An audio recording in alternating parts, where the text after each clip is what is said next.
ಅದು ಫೋಟೋ ಮತ್ತು ವಿಡಿಯೋದವ್ರಿಗಲ್ಲ ಇಲ್ಲ, ಅವ್ರು ಹೇಳಿದ್ರು ನನಗೆ ಬೆಳಗ್ಗೆ.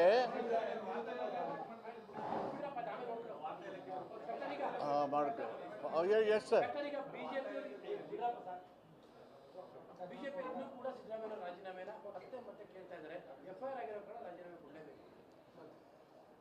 ದೇಶಾದ್ಯಂತ ನೀವು ತೆಗೆದು ನೋಡಿ, UP, ಬಿಹಾರ್, ಗುಜರಾತ್, ಆಂಧ್ರ, ಬೇರೆ ರಾಜ್ಯಗಳಲ್ಲಿ ಸುಮಾರು 250ಕ್ಕಿಂತ ಹೆಚ್ಚು ಜನ ರಾಜಕಾರಣಿಗಳ ಮೇಲೆ FIR ಆಗಿದೆ. You should verify. ಅಲ್ಲಿ MP ಗಳು ಇದ್ದಾರೆ, ಮಿನಿಸ್ಟರ್ಸು ಇದ್ದಾರೆ, MLAಗಳು ಇದ್ದಾರೆ. ಈ FIR ಆದ ತಕ್ಷಣ ರಾಜೀನಾಮೆ ಕೊಡಬೇಕು ಅಂತ ಎಲ್ಲಿದೆ? Where the last shed like this?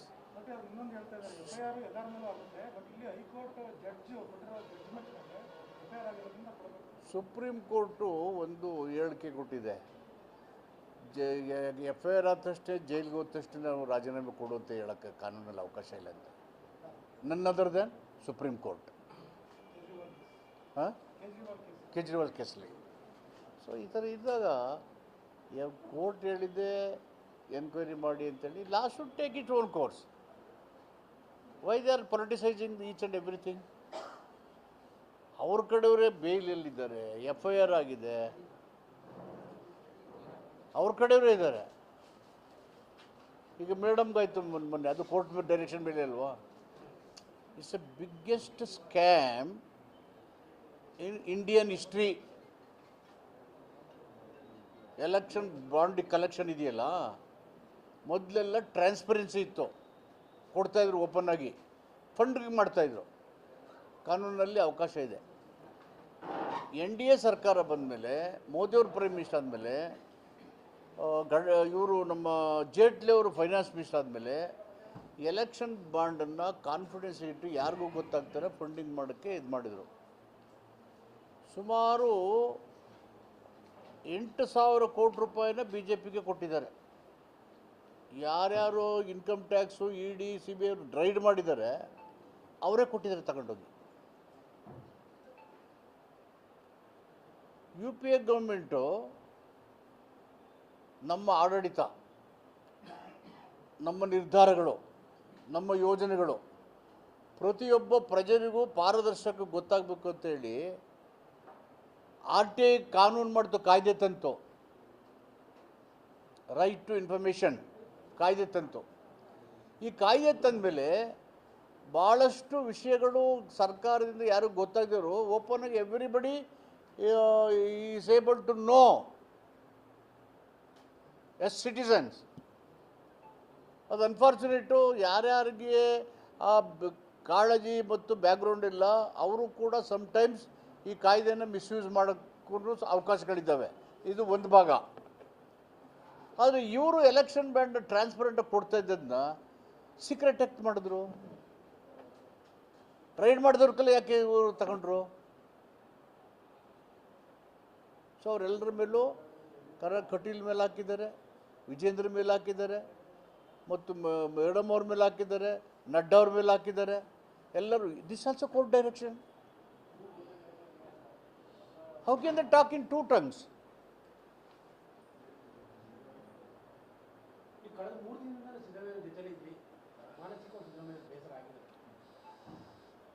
ಮಾನಸಿಕವಾಗಿ ಸಿದ್ದರಾಮಯ್ಯ ಗಟ್ಟಿಯಾಗಿದ್ದಾರೆ, ಅದರ ಬಗ್ಗೆ ಏನು ಡೌಟ್ ಇಲ್ಲ. ಆದರೆ ಆಂತರಿಕವಾಗಿ ಏನಪ್ಪ ಪ್ರಜಾಪ್ರಭುತ್ವ ಯಾವ ಕಡೆ ಹೋಗ್ತಿದೆ, ಯಾವ್ಯಾವ ಥರದ ಜನ ಸಾರ್ವಜನಿಕ ಜೀವನದಲ್ಲಿದ್ದಾರೆ, ಇನ್ವಾಲ್ವ್ಮೆಂಟು ಮಾಡಿಲ್ಲ, ತಪ್ಪು ಮಾಡಿಲ್ಲ. ಈ ಥರ ಹೀಗೆ ನಡ್ಕೊಂಡ್ರೆ ಮುಂದಿನ ದಿನ ಪ್ರಜಾಪ್ರಭುತ್ವ ಏನಾಗುತ್ತೆ ಅನ್ನೋದು ನೋವು ಅವ್ರಿಗೆ. Not about the MUDA case. Is much varied about future democracy. With the people, those who are in public life, without credibility and ideology. That is his worries and concern. ಯಾಕಂದ್ರೆ ಅವರು ವಿಮಾನ ನಿಲ್ದಾಣದಲ್ಲಿ ಒಂದು ಮಾತು ಹೇಳ್ತಾ ಇದ್ರು, ಅಂಡರ್ಲೈನ್ ಮಾಡ್ಕೊಳ್ಳಿ, ರಾಜಕೀಯವಾಗಿ ನನಗೆ ಮೊದಲ FIR ಅಂತ. ಈ 40 ವರ್ಷ ಸುದೀರ್ಘ ಎಲ್ಲೋ ನೋವಿದೆ ಅವ್ರಿಗೆ, ಈ ರೀತಿ ಪರಿಸ್ಥಿತಿಗೆ ತಂದು ಆಯ್ತಲ್ಲ ಅಂತ ಹೇಳಿ. ನೋವಿಗಿಂತ ಹೆಚ್ಚಾಗಿ ವಿಷಾದ ಇದೆಯಲ್ವಾ? ನೋವಿಗಿಂತ ವಿಷಾದ. What is this What's happening? Where I have indulged? Where I have influenced? Why they are raking up the issue politically?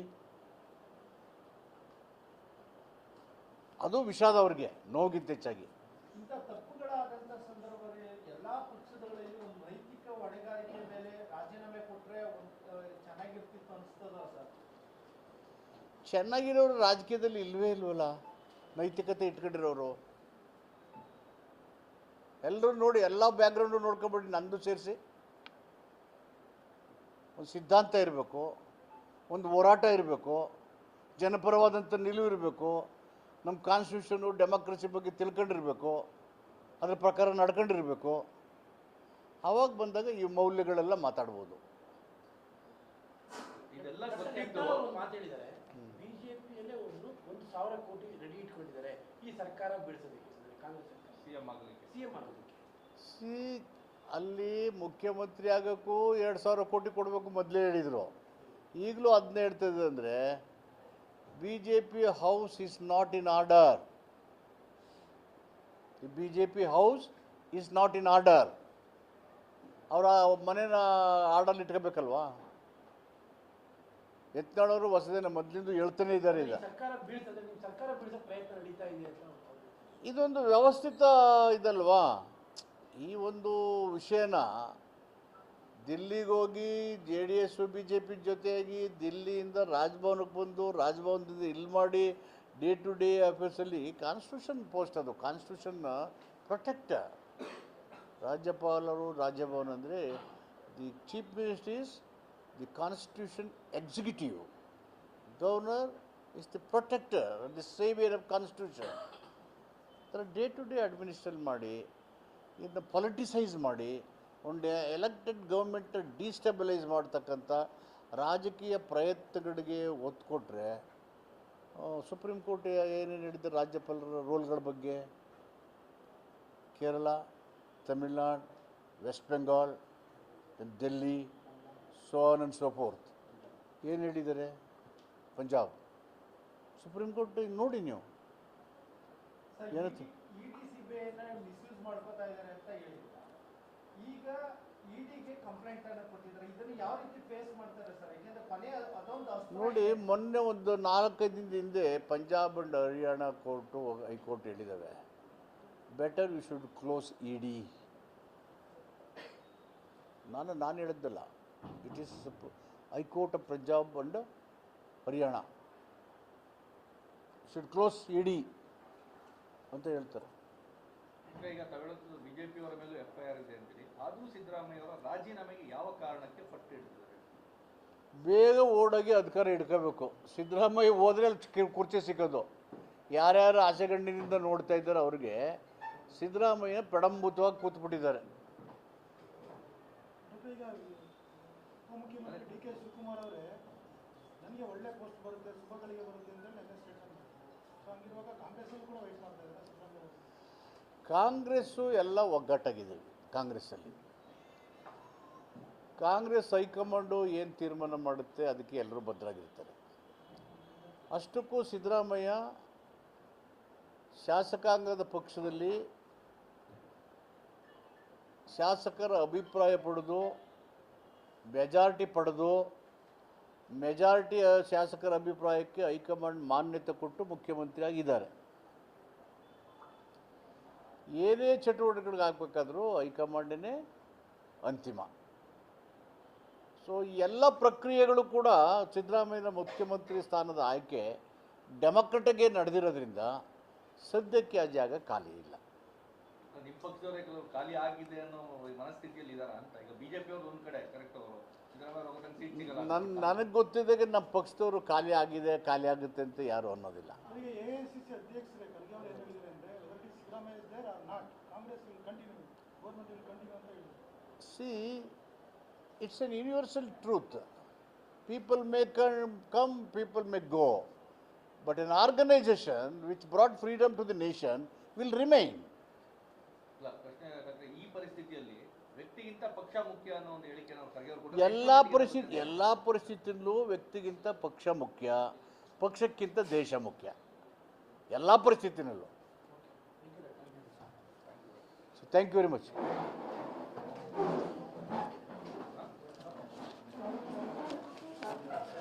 ಈ ಸೆಮಿನಾರ್ಗಳದ್ದು ಸ್ವಲ್ಪ ಅಟೆಂಡ್ ಮಾಡಿ ಒಳ್ಳೆಯದು. ಹಾಂ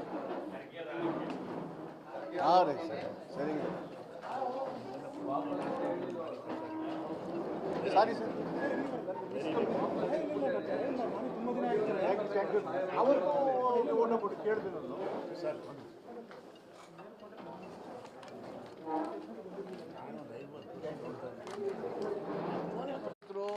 ಪ್ರೆಸ್ ಫೋಟೋಗ್ರಾಫರು ಇದು ಕೊಡಿ ಅಂತ ಹೇಳಿದರು. ಒಂದು 70-80 ಹೊಲಿಸ್ಬಿಟ್ಟಿದ್ದೀವಿ. ಹಾಂ ಬೇಡವಾ? ಹಂಗಾರೆ ನಾನೇ ಹಾಕತ್ತೀನಿ ಬಿಡಿ. ಅಲ್ಲ ಫೋಟೋದವ್ರು ಯಾರು ಕೇಳಿದ್ರಲ್ಲ, ಫೋಟೋಗ್ರಾಫರ್ ನಿಮ್ಗಲ್ಲ, ನಾಟ್ ಫಾರ್ ಯು. ಅವರು ಪಾಪ ನೂಕಾಡ್ತಾ ಇರ್ತಾರೆ, ನಿಮ್ಗೇನು ಬೇಕಾಗಿಲ್ಲ. ಫೋಟೋ ವಿಡಿಯೋ ಇದೆಯಲ್ಲ,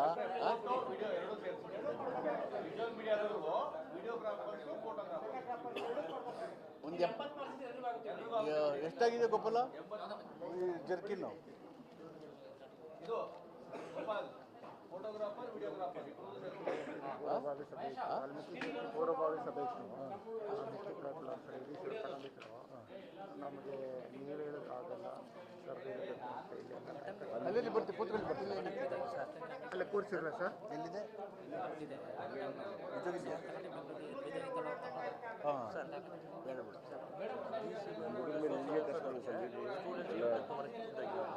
ಎಲ್ಲಿಗೆ? ನಮ್ಮ ಕಾನ್ಫರೆನ್ಸ್ ಹಾಂ ಹೇಳಿದ್ರು ಬಿಡ. ಪ್ರೊಫೆಸರ್ ನೀವಲ್ವಾ? ಅದಕ್ಕೆ ಬಿಡಿ, ಇನ್ಸ್ಟ್ರಕ್ಷನ್ ಕೊಡ್ತೀನಿ. ಅಟೆಂಡ್ ಮಾಡಿ. ಎಷ್ಟು ಒಳ್ಳೆ ಸಬ್ಜೆಕ್ಟ್. ಯಾವಾಗಲೂ ತುಂಬ ಎಷ್ಟು ಜನ ಹಿಡಿತಾರೆ? ನಮ್ಮ ಸೆನೆಟರ್ ಮಾಡ್ತಾರೆ ನಾವು. ಎಷ್ಟು ಜನ ಇರ್ತಾರೆ? 750 ಜನ. ಎಲ್ಲರಿಗೆ ಎಷ್ಟು ಜನ ಇರ್ಬೇಕು? ನಾನು ಮರ್ಸನಾಗಿ ಮಾನಿಟರ್ ಮಾಡ್ತೀನಿ. ನಾನು ಡೈಲಿ ಮಾತಾಡಿದ್ದೀನಿ. ಸರಿ ಕೋಆರ್ಡಿನೇಟ್ ಮಾಡೋಣ. That should be a big success. ಅಲ್ಲಿ ಏಸುಗಳೆಲ್ಲ ಹೋಗಿದ್ದೆ ಅಂದರೆ ಮೇಡಮ್ ಅಲ್ಲಿ ತುಂಬ ಚೆನ್ನಾಗಿ ಮಾಡಿ ಚೆನ್ನಾಗಿ ಆರ್ಗನೈಸ್ ಮಾಡಿ. Okay sir. ಹೈಲೈಟ್ ಆಗಬೇಕು ನ್ಯಾಷನಲ್.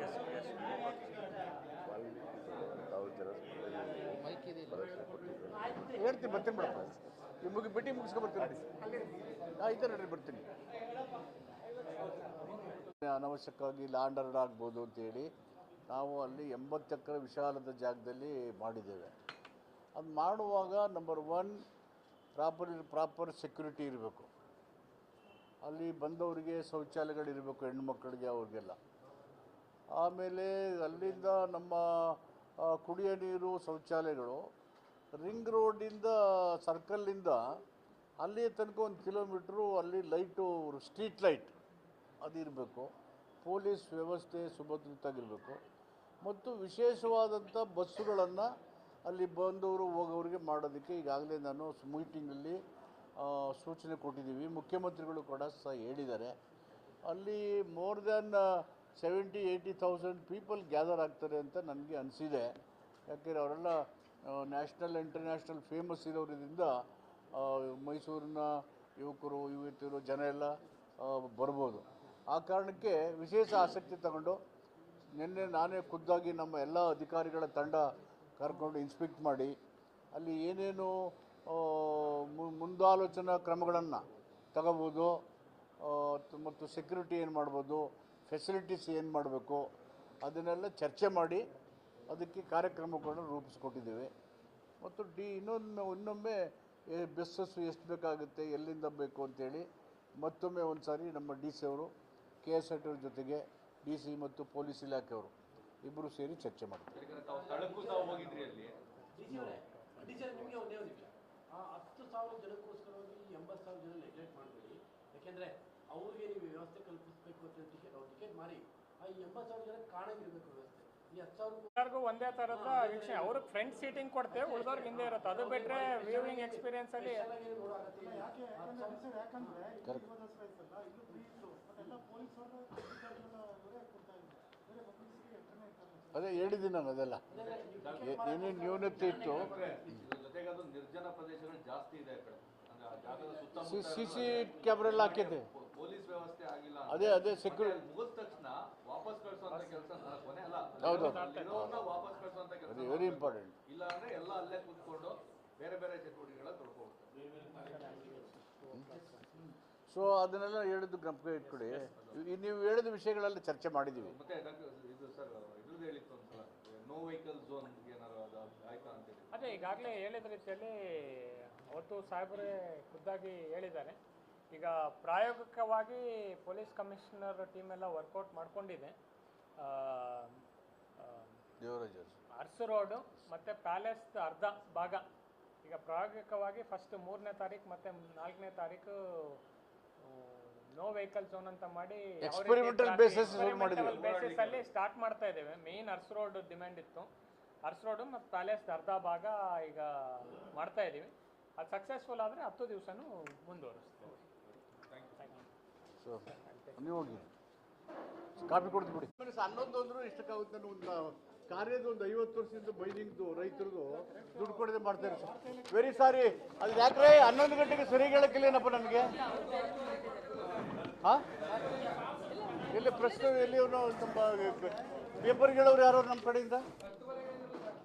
ಅಲ್ಲ, ಸ್ವಲ್ಪ ಮಿಸ್ಕಮ್ಯುನಿಕೇಶನ್ ಆಗಿದೆ ನಮ್ಮ ಕಡೆಯಿಂದ. ಇನ್ನೊಂದ್ಸಲ ಆಗೋದಿಲ್ಲ. ಅಲ್ಲ ಅದಕ್ಕೆ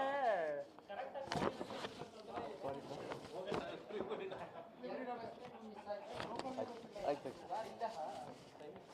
ಅದು ಸರ್ ಈಗ ಒಂದು ಪಾಪ 83ರಲ್ಲಿ ಕಾರ್ಯ ಮೈನಿಂಗ್ದು ರೈತರದ್ದು ಜಮೀನು ತಗೊಂಡ್ಬಿಟ್ಟಿದ್ರು, ಪರಿಹಾರನೇ ಕೊಟ್ಟಿರಲಿಲ್ಲ. ಕಳೆದ 10 ವರ್ಷದಿಂದ ಆಯ್ತಲ್ಲ. ಹಾಂ ಥ್ಯಾಂಕ್ ಯು. ಕೊಡಮ್ಮ ಕೊಡಮ್ಮ ಕೊಡಮ್ಮ ಕೊಡು. ಇಲ್ಲಿ ಬಿಡಿ ಬಿಡಿ ಅವರು ಹೈಕೋರ್ಟ್ ನಾವೇ ಮಾಡ್ಬೋದು. ಏನಮ್ಮ ಇದು ಯೋಗ ತಗೊಳ್ಳಮ್ಮ. ಅದು ಏನಮ್ಮ ಕೊಡಿ ಕೊಡಿ. ಆಯ್ತಲ್ಲ sir. Sorry, it is because of miscommunication. ಎಷ್ಟು ತೋರಿ ಬಾರಮ್ಮ. ಬನ್ನಿ ಪುಷ್ಪ, ಈ ಕಡೆ ಬನ್ನಿ. ಜಾಗ ಇದೆಯಾ? ಹಾಂ ಬನ್ನಿ. ಯಾವ